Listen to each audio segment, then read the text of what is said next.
Մի անգամ առյուծ արքան մռնչում էր կողի ցավից, գազանները ամեն կողմից եկան հիվանդ արքային պես, բայց մեջներին չկար աղվես, էնտեղ մեկ էլ մի պառավկել ասավ. «Արքա,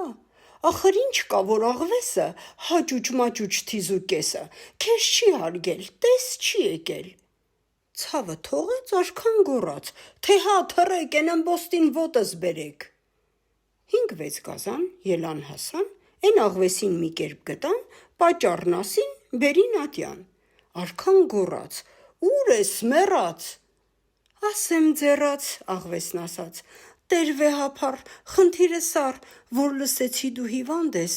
էլ ինչ ասեմ, ինձ հո գիտես, ինչպես գլխիս կրակ վառած և պատանս էլ թևիս առած, հա էստեղը, հա էնտեղը, վերջը գտա ցավիդ դեղը»։ Գելի մորթին արա մուշտակ, միսը շորվա, խմի տակ-տակ, քրտնեց կողըդ, կանցնի դողըդ։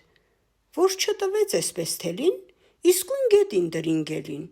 արքան հագավ գելի կաշին, միսը կերավ նախաճաշին, քրտնեց կողը, անցավ դողը, մեջտեղ գնաց զրպարտողը։